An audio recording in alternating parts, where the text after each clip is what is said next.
इतना ज़रूर कहा जाएगा कि इसके अंदर सरकार की तरफ से सख्त एक्शन या कोई सख्त कानून नहीं बनाया गया, जिसकी वजह से जो मुजरिम हैं, गुनहगार लोग हैं, उनको बढ़ावा मिल रहा है, उनको ताकत मिल रही है और सपोर्ट मिल रहा है। हमारे वहाँ कम से कम 500 लोग हर टाइम मौजूद रहते हैं। अगर वो ऐसी ही कार्रवाई उन चंद लोगों के साथ करने लग जाते हैं तो वो क्या वहाँ से बच के चले जाते हैं। भारत टीवी की इस खास पेशकश और दरख्वास्त की घड़ी में मैं रिजवान खान आप सभी का इस्तकबाल करता हूं। भारत टीवी आ पहुंची है गांव घासेड़ा में, और ये वही घासेड़ा है जिस गांव से लुकमान जी ताल्लुक़ रखते हैं। शुक्रवार का दिन था, यानी कि ईद से पहले का वो वक्त था जब कहीं ना कहीं सारे के सारे लोग ईद की तैयारियां कर रहे थे, लेकिन लुकमान अपने कारोबार के वजह से गाँव गुड़गांव आ जा रहे थे, यानी कि गुड़गांव दिल्ली साइबर सिटी में जा रहे थे। इसी बीच कुछ लोगों ने उनके ऊपर हमला किया, और हमला इतना ज़बरदस्त था कि बेचारा पूरी तरीके से जख्मी और पूरी तरीके से घायल हो गया। खैर, अब परिवार वालों की बातें की जाए तो परिवार वालों का रो रो कर बुरा हाल है। वहीं पर कुछ लोग यहाँ पर उनके लिए सांत्वना देने के लिए जा रहे हैं। हम जब गांव पहुँचे तो लुकमान जी यहाँ पर नहीं थे, क्योंकि उनकी स्थिति ज़्यादा ख़राब थी, तो उन्हें नल्लड़ हॉस्पिटल रेफ़र करा दिया गया है। खैर, जमीयत उलेमा से मुफ्ती सलीम जी हमारे साथ मौजूद हैं। वहीं जमीयतुल कुरैशी जी इमरान जी हमारे साथ है। हम इनसे बात करते हैं और जानने की कोशिश करते हैं। ये कोई पहला मामला नहीं है। अगर हम बातें करें, इससे पहले ना जाने कितने ही मामले मेवात के लोगों के साथ में इस तरीके की हुई जो कि मॉब लिंचिंग के शिकार हुए।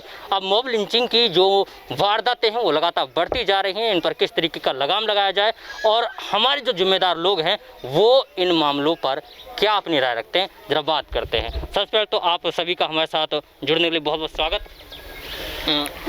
मुफ्ती सलीम जी, ये बताइए कि जिस तरीके की वारदातें लगातार मॉब लिंचिंग को लेकर हो रही हैं, यानी कि मॉब लिंचिंग के नाम पर लोगों को मार देना, उनके साथ हाथापाई करना, मार पिटाई करना, कैसे दिखते हैं? देखें, ये जो मॉब लिंचिंग हमारे मुल्क के अंदर हो रही है, ये कोई पहली बार नहीं हुआ, बल्कि इतना ज़रूर कहा जाएगा कि इसके अंदर सरकार की तरफ से सख्त एक्शन या कोई सख्त कानून नहीं बनाया गया, जिसकी वजह से जो मुजरिम हैं, गुनहगार लोग हैं, उनको बढ़ावा मिल रहा है, उनको ताकत मिल रही है और सपोर्ट मिल रहा है।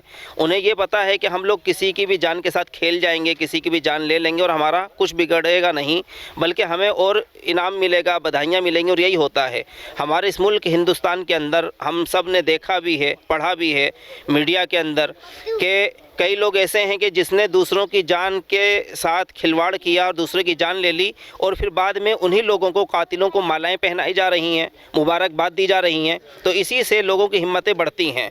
तो ऐसा ही वाक़या जो ये जुमे के दिन अपना गुड़गांव के अंदर हुआ, जबकि गुड़गांव के अंदर अच्छा भाईचारा है, सब कुछ है, लेकिन चंद लोग ऐसे होते हैं जो ज़हनी एतबार से जहरीले होते हैं, और उनका मंशा और मकसद ही ये होता है कि मुल्क की फ़िज़ा को ख़राब किया जाए, किसी तरह से भाईचारे को ख़त्म किया जाए। तो उन्होंने ऐसी ही कोशिश की थी शहर गुड़गांव के अंदर कि एक शख्स के ऊपर जो हमला किया उसको बुरी तरह से मारा, बल्कि ये कहा जाए कि अपनी तरफ से उन्होंने जान से ही मार दिया था, कोई कसर नहीं छोड़ी। और उसके अंदर एक शर्मनाक बात यह कि पुलिस भी होते हुए नहीं बचा पा रही है, पुलिस के साथ हाथापाई हो रही है। SHO साहब निहत्ते और डरे हुए जिप्सी के अंदर बैठे हुए हैं, और फिर कोई दफ़ात भी ऐसी नहीं लगाई गई जिसकी वजह से हमें तसल्ली हो कि कम से कम हमारे साथ जुल्म हुआ तो इंसाफ तो हो रहा है। हमारे साथ जुल्म भी हुआ और इंसाफ भी नहीं हो रहा है। तो ज़रूरत है इस बात की कि सरकार, प्रशासन इस पर एक्शन ले और सरकार कोई ऐसा कानून बनाए जिससे ये घिनौनी हरकतें जहाँ भी होती हैं इससे लोग बचें और डरें, उनके अंदर एक डर पैदा हो। बल्कि होता क्या है, बजाय इसके कि डर पैदा हो, उनका स्वागत इस तरह से होता है। एक जमात करती है, चाहे कोई भी तंजीम हो, उसको बढ़ावा देते और कहते हैं कि तुमने बहुत अच्छा काम करा। इसको हम सब देखते भी हैं सोशल मीडिया पर, लेकिन उसके बावजूद भी सरकार बिल्कुल बेजुबान होकर के तमाशाई बनी हुई है। तो किसी की भी जान को जान नहीं समझा जा रहा है। ये हमें एक शिकायत है कि सरकार, इस मुल्क के अंदर जो भी सरकार है वो हम सब की है, और उसको सबके साथ एक जैसा सलूक करना चाहिए, और अगर कोई गलत करता है तो उसे सज़ा देनी चाहिए। तो अगर हमारे साथ गलत हुआ है तो हमें इंसाफ मिलना चाहिए। मुफ्ती सलीम जी, एक सवाल और मैं आपसे करूंगा, क्योंकि जिस तरीके से जुनैद पहलू की हम लोग बातें करें, रकबर की हम लोग बातें करें, उनके साथ इस तरीके की वारदातों को अंजाम दिया गया, उसको लेकर के अभी तक जो मुलजिम हैं उनके ऊपर कोई ऐसी कार्रवाई नहीं की गई जिससे लोगों को सेटिस्फेक्शन मिले कि हाँ अच्छा हुआ। कि इसको देख कर के जिस तरीके की वारदातों को लोग अंजाम देते हैं, जो इन लोगों को अपना शिकार बनाती है जो भीड़, उनके अंदर जो भय या फिर खौफ बने, क्या लगता है कि अगर कोई अच्छा कानून नहीं बना, कोई कठोर कदम नहीं उठाया गया, तो इसी तरीके से यहीं पर रुक जाएगी बाजी या फिर आगे भी इस तरह चलती रहेंगी? देखें, मैं इसी चीज़ को कहना चाह रहा हूँ कि ये जितने भी वाक़यात हुए, चाहे जुनैद हो, तबरेज़ हो, पहलू खां हो, इन सब के साथ चाहे कोई भी हो, कि इन सब के साथ जो भी हुआ वो इंतहाई गलत हुआ। लेकिन अफसोस की बात यह है कि सरकार ने उनको इंसाफ नहीं दिया, और बल्कि जो जालिम थे, जो कातिल थे, जो मुजरिम थे, उनको मालाएं पहनाई गईं, उनकी तारीफ़ की गई, ट्वीट किया गया, फेसबुक पर उनको बधाइयाँ दी गईं, व्हाट्सएप पर जो ग्रुपों के अंदर ये कहा गया इन्होंने बहुत अच्छा करा। तो जब इस तरह से मैसेज चल रहा है और प्रशासन, सरकार कोई एक्शन नहीं ले रही है, तो यही होगा जो हुआ। तो अब अभी तो बात एक तरफा है, खुदा न खास्ता हम दुआ करते हैं कि ना हो, लेकिन खुदा न खास्ता कभी बात इधर से भी कोई जवाबी कार्रवाई करे। मैं बहुत मुबारकबाद देता हूं और बहुत ज़्यादा मैं इस बात से खुश हूं कि मुसलमानों के अंदर जो एक पैगाम इस्लाम के अंदर ये दिया गया कि सब्र और अल्लाह से मदद, ये दोनों चीज़ें अपने अंदर पकड़ के रखें। तो मुसलमानों ने बहुत सब्र किया, जबकि जहाँ पर इस लड़के को इस लुकमान की पिटाई की गई वहाँ पर 200 से ज़्यादा मुसलमान मौजूद थे। उन्होंने इतना सब्र किया कि अपने हाथ नहीं उठाए और उनको पीटा नहीं, जो मुजरिम थे, जो कातिल थे, उनको नहीं मारा। लेकिन अगर खुदा न खास्ता दोनों तरफा लड़ाई होती तो शहर का माहौल बिगड़ जाता। तो प्रशासन को और सरकार को ये चाहिए कि इस पर एक्शन ले, ताकि हमारे शहर के अंदर शांति बनी रहे, भाईचारा जैसा है वैसा बना रहे। चलिए, ये दो सवाल हम इमरान जी से भी कर लेते हैं। इमरान जी, कैसे देखते हैं, क्या जो लोग बिजनेस कर रहे हैं, जो इन रोज़गार की तलाश में मीट एक्सपोर्ट का काम कर रहे हैं, क्या लगता है कि क्या वो उनके लिए सही है, गलत है? ये सही तो हो ही नहीं सकता। अब आप देखिए कि ये साल भर में एक बार त्यौहार आता है ईद का, ये खुशी का मौका था। इस खुशी के मौके पे उन लोगों ने, कुछ चंद लोगों ने हमारे शहर की फिजा को बिगाड़ दिया और हमारे त्यौहार में भंग डाल दिया। और इसमें इसके साथ साथ जैसा आप देख रहे, और मुफ्ती साहब ने बताया कि वहाँ 200 लोग हमारे भी थे जब वो लोग मारने हैं। 200 नहीं, हमारे वहाँ कम से कम 500 लोग हर टाइम मौजूद रहते हैं। अगर वो ऐसी ही कार्रवाई उन चंद लोगों के साथ करने लग जाते तो वो क्या वहाँ से बच के चले जाते? लेकिन उन्होंने ऐसा नहीं किया, अपनी सूझबूझ से काम लिया।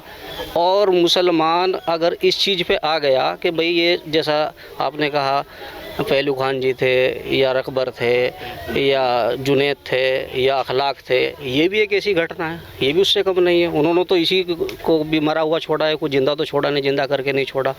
और पुलिस हाथ पे हाथ बांध के ऐसे खड़ी रही, उनको कुछ कह नहीं रही, जबकि 8 से 10 पुलिस वाले हैं। SHO साहब अपनी गाड़ी से नीचे नहीं उतर रहे, और जो उन पर धाराएँ बनती हैं वो धाराएं नहीं लगाई।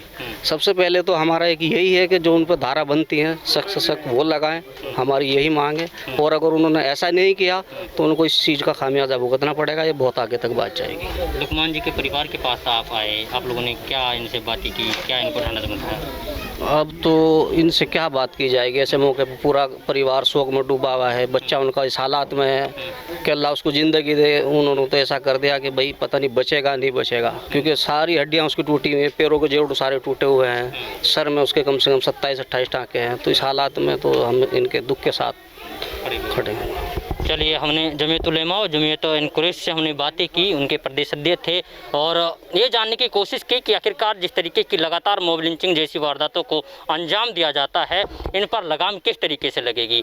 और सबसे बड़ी बात, जब हम लोगों ने बातें की तो उन्होंने बताया कि वहाँ पे जुम्मा मस्जिद थी, करीब मुस्लिम लोगों की बातें करें, उनकी तादाद कम से कम 200 से 500 लोगों की रही होगी, लेकिन उन लोगों ने किसी भी तरीके की कोई जवाबी कार्रवाई नहीं की। अगर जवाबी कार्रवाई करते तो शायद ये मामला दो समुदाय के बीच में बनकर रह जाता और स्थिति खराब हो सकती थी, लेकिन उन लोगों ने नहीं किया, सूझबूझ के साथ काम लिया। और ये कहीं ना कहीं अपने आप में बड़ी बात है और कहीं ना कहीं सरकार को भी एक नई सीख देने का काम कर रही है। लेकिन सरकार से सिर्फ और सिर्फ अपील ये है कि अगर इस तरीके की वारदातों को अंजाम दिया जाएगा तो माहौल ख़राब हो सकता है, स्थिति बद से बदतर हो सकती है। लेकिन अब सवाल ये है कि क्या वास्तव में लुकमान के साथ जिस तरीके से इन लोगों ने बेरहमी बेदर्दी दिखाई, उसको लेकर के क्या वास्तव में सरकार उनको इंसाफ दिला पाएगी या नहीं दिला पाएगी।